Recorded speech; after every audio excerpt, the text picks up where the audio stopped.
Hello, everybody, and welcome to this episode of the Activist Lawyer podcast. Today, I will be joined by Aonghus Kelly. Now, Aonghus was a guest on the podcast way back when, I think episode 28, so not too long ago, but he came to join us to speak about his role in the Irish Rule of Law International. Now he comes to us from his very busy role.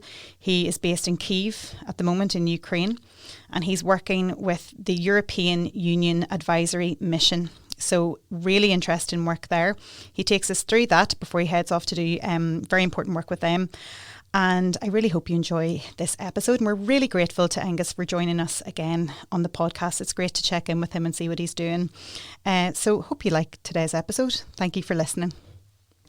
I am very, very excited to be joined in the studio by a former guest, Aonghus Kelly. Hi, Aonghus. How's it going? How are you, Sarah? I am good. Welcome back to our studio. Thanks very much for having me back. Yeah, it's great. Now you're joining us today in a different capacity. So we're going to speak about your current role. And my goodness, as I said at the start, I don't know where to start with you because you've so much going on. So just to tell everybody, you finished your sabbatical from your former role. You're on sabbatical from your former role as Executive Director with the Irish Rule of Law International, which we spoke about previously. And you are staying in Ukraine, where you're working now for the EU Advisory Mission, EUAM. Am I saying that correctly? Correct, yeah. And you're assisting Ukrainian authorities in their efforts to investigate and prosecute war crimes. So you're the senior advisor on prosecution, and other atrocities taking place following the Russian invasion last year. So more than a year into a year and a half, aren't we?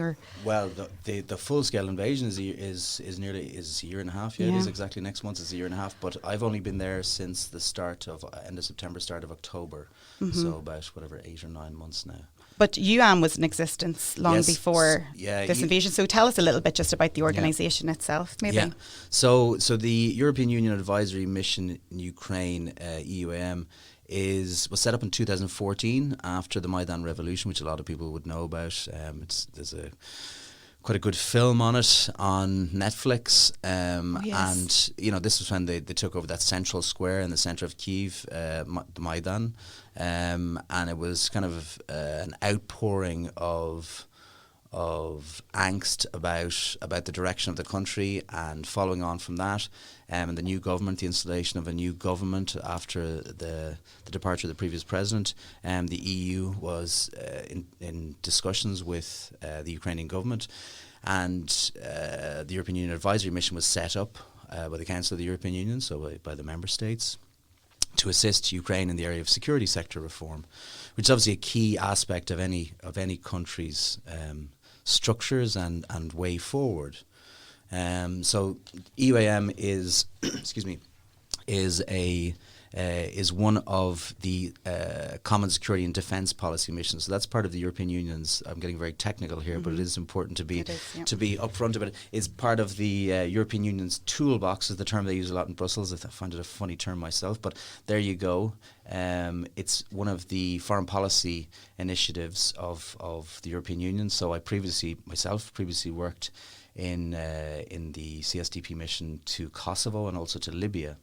So there's a number of those, both military and civilian, scattered around Africa, the Middle East and Eastern Europe.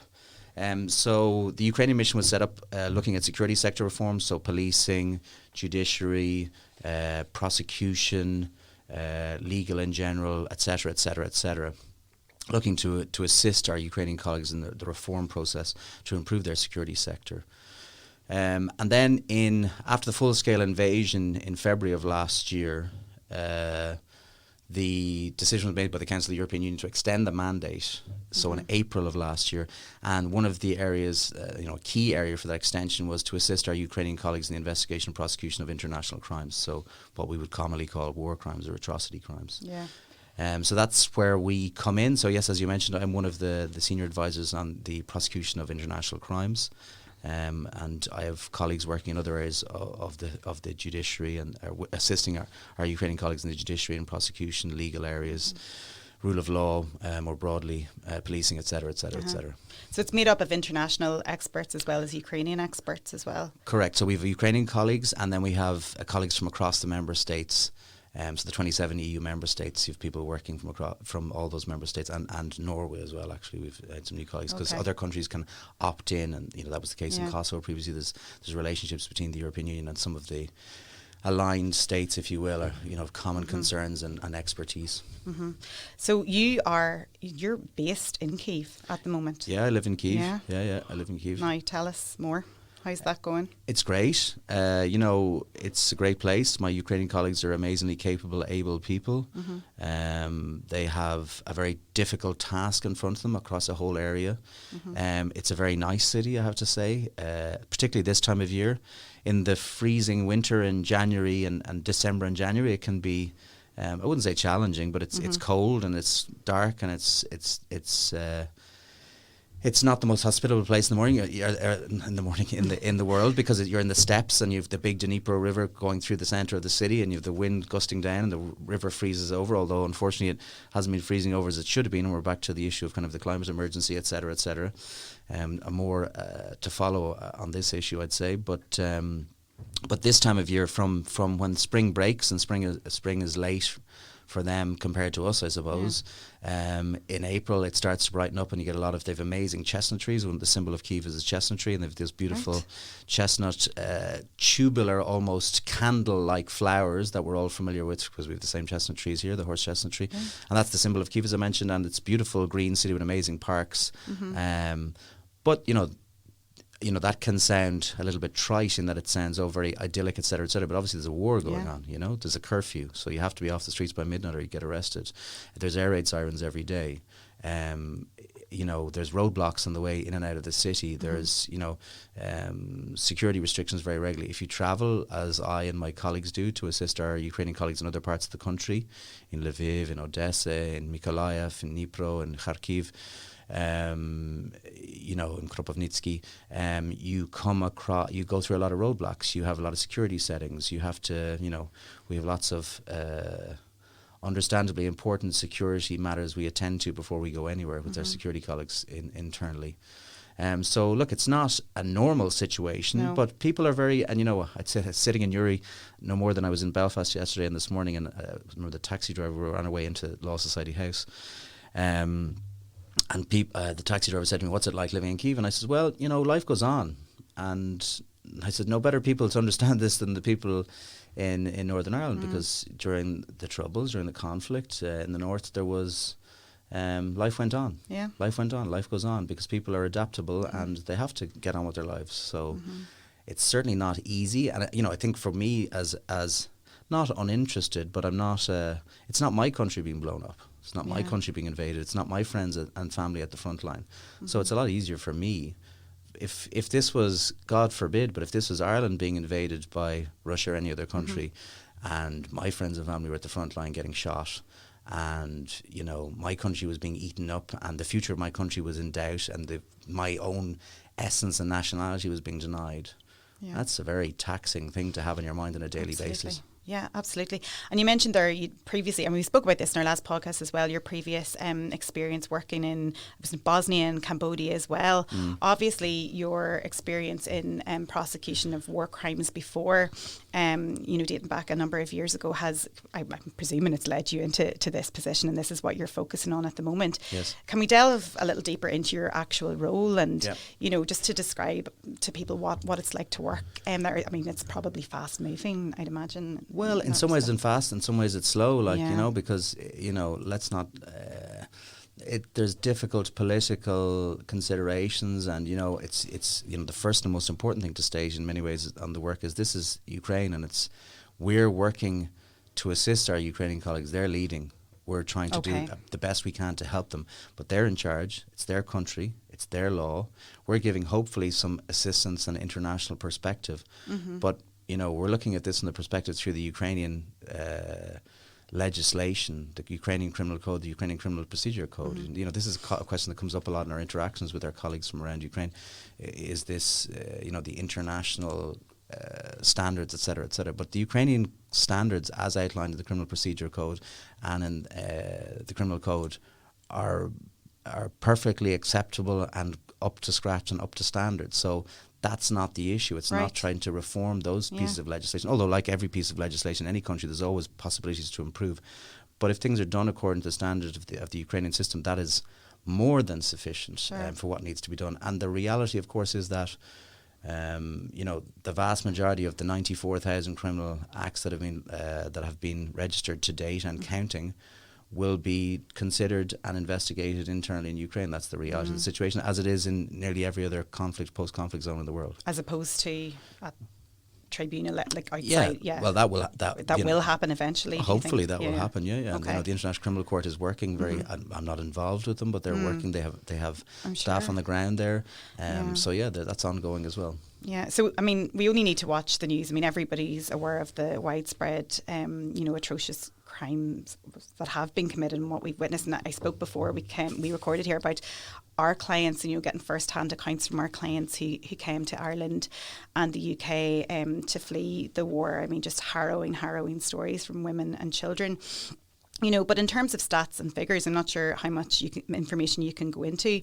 Where are you and your colleagues at in terms of, providing assistance to victims and looking at the amount of atrocities? Where are we at with that maybe we're not seeing?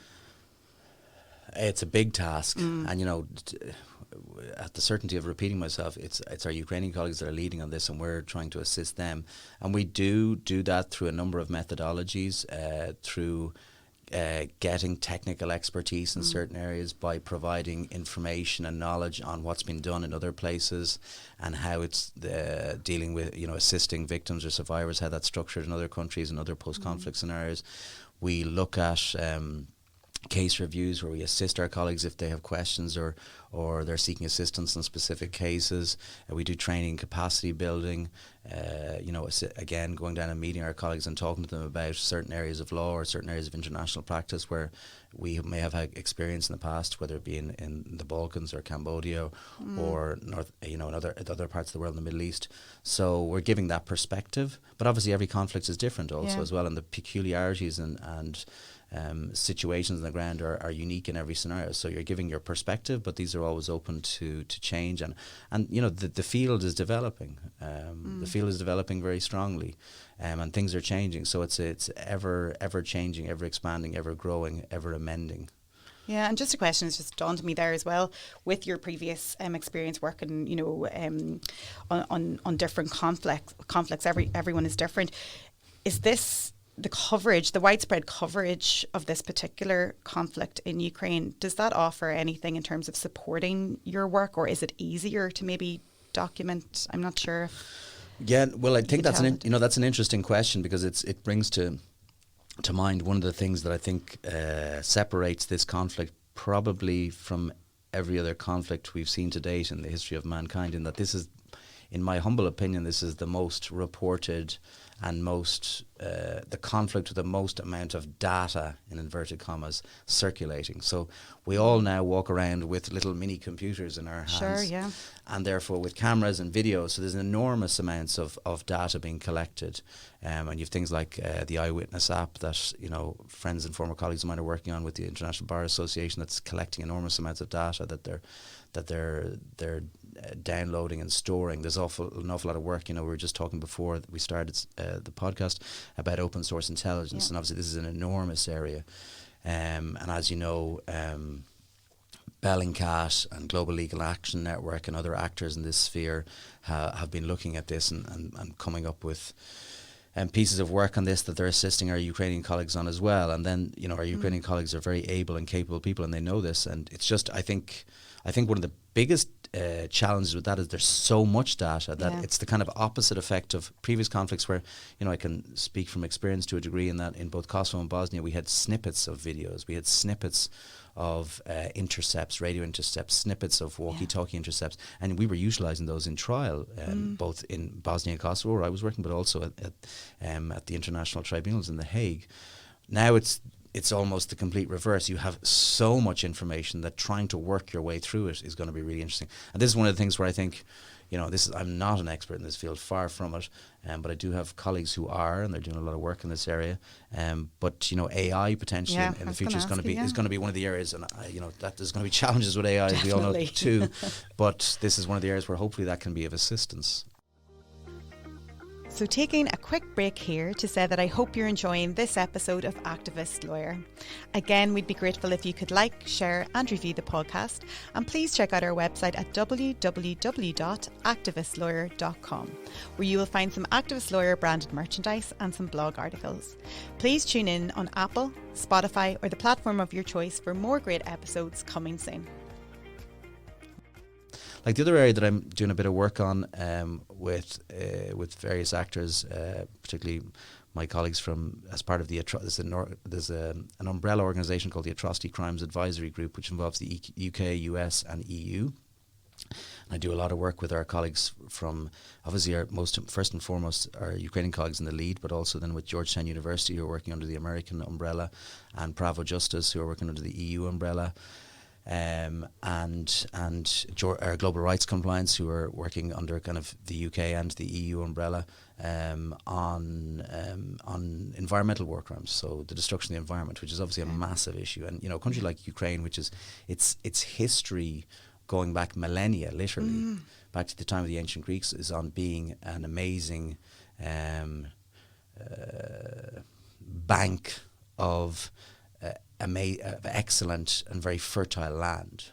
And the Ukrainian flag is a symbol of that in many ways. Yeah. And when you drive through Ukraine, there's amazing landscapes and just vast fields of crops. And obviously this is being destroyed by the war. You've massive mining going, mining in the, not digging out the ground, mining as in placement of explosive devices, mines into the land. And to demine that area is going to take so much time, cost so much money.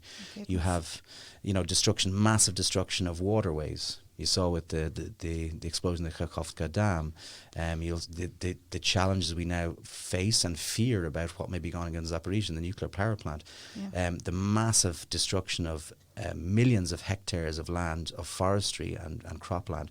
And that's not just the destruction of the Ukrainian people's daily resource and wealth for now, it's also for the future. Yeah, of course. And so the damage to the environment, and this isn't just... I'm not going to lie, I'm a big believer in the importance of dealing with the climate emergency we face. But it's not even just about that. It comes down to really hard-scale pounds, shillings and pence. Sure.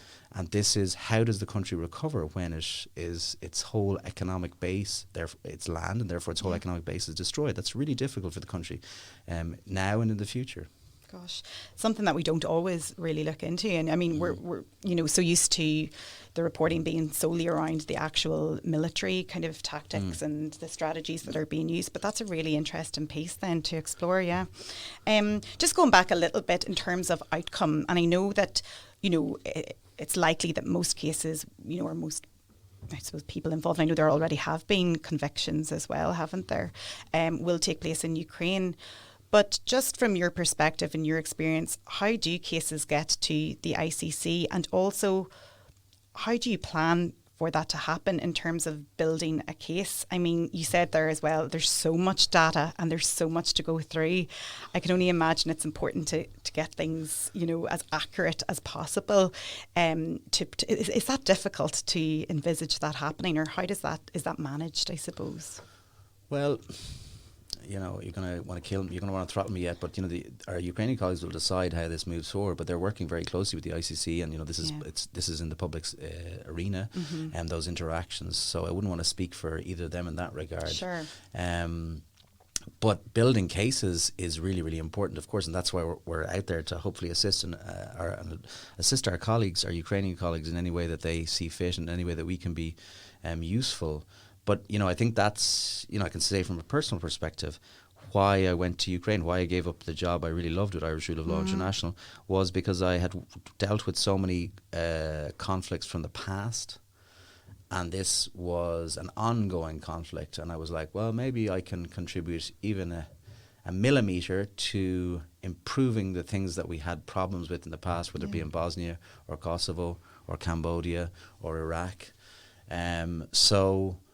that's why I did it, to be honest with you. Amazing. So, not amazing at all. Well, no, but to have that kind of insight as well. Yeah. I'm sure your colleagues have similar, kind of, or bring different expertise, but albeit based on, their previous roles as well. Are there many Irish people there? Or? There's 8 of us at the Right. moment in the EU advisory mission, including the deputy head of mission, the head of operations, the head of the international crimes component, so my boss, and that's in EUAM. There's also I've met several Irish people, both from the Republic and from the North, in working for the UN mechanisms over there, and also for some of the big NGOs working over there. So, and there's some Irish people who've been living there a long time. So it's kind of a mixed bag of. So interesting. Yeah, I wasn't there for St. Patrick's Day. I was actually Were you not? I was in Cambridge doing this masters that I'm doing as well. So, we'll but there was great festivities. Really? Yeah. Right. Yeah. So I know this. Gosh, it's just hard to imagine. I'm just so interested in hearing. So just your daily routine. I mean, what's it like to actually, work? You're all based in an office there, and then you obviously interact with your other kind of counterparts in different parts of Ukraine. But are you primarily based within an office, kind of? Yes, in Kyiv. Yeah. It's a normal office, like any other office.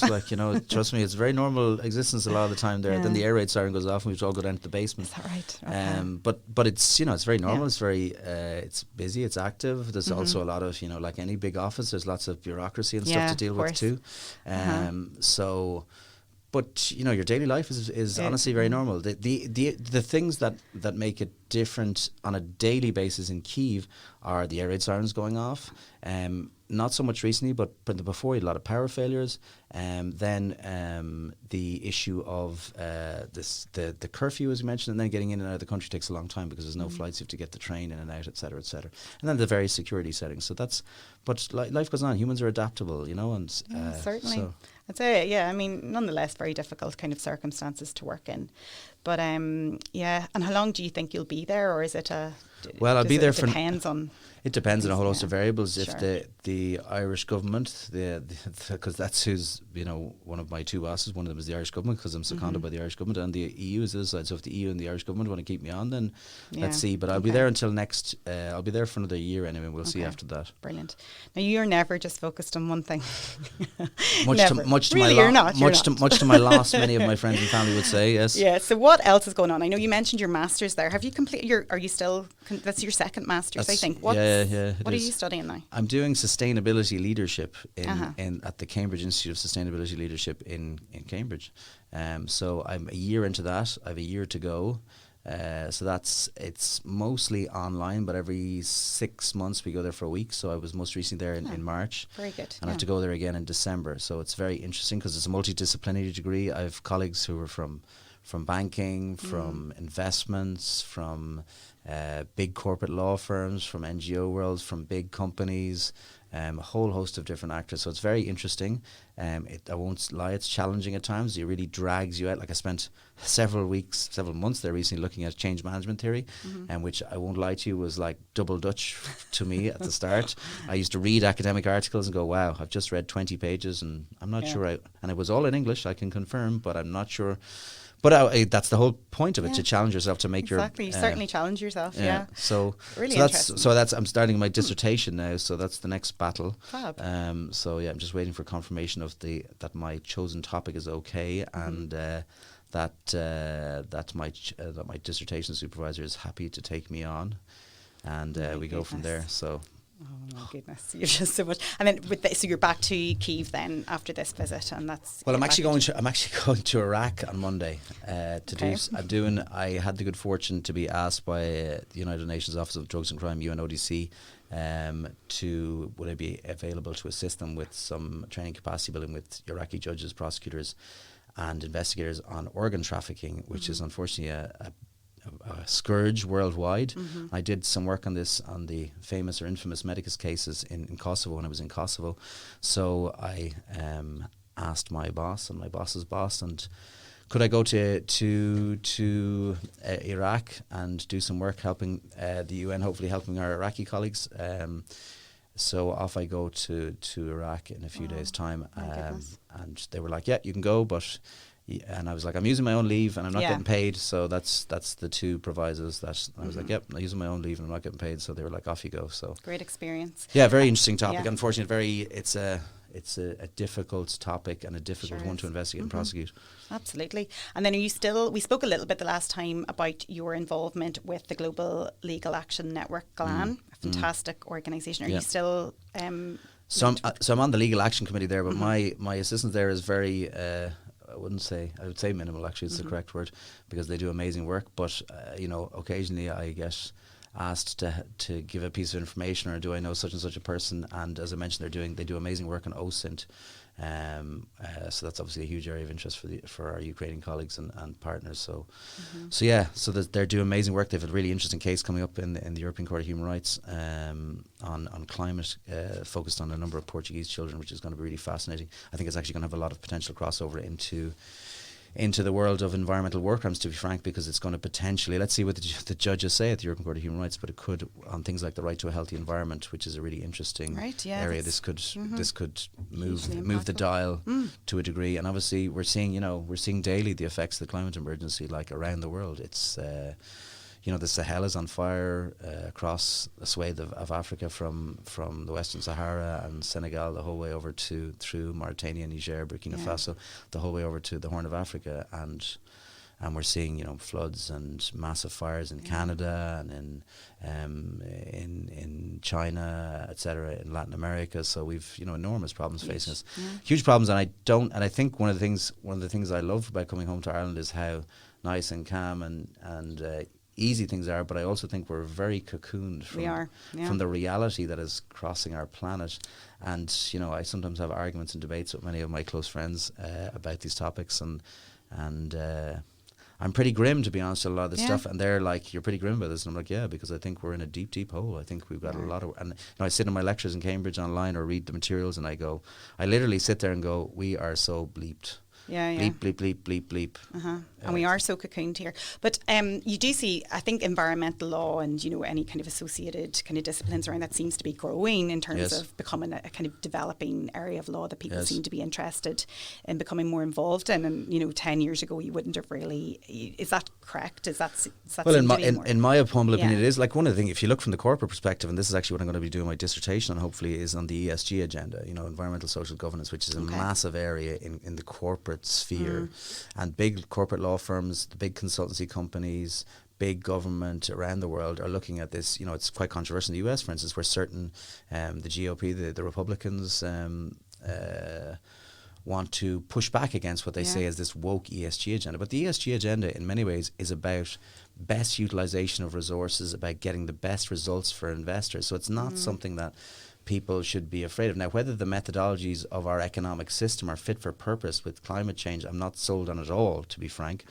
But I do think we need to upskill and learn about it a lot, and that's hopefully what I'll be doing my dissertation is on the Irish legal professions, how we need to potentially reform and or grow and or improve our legal education system for solicitors, barristers, judges, students on this side of things, because it's a really important area, but it's also going to be really, really challenging.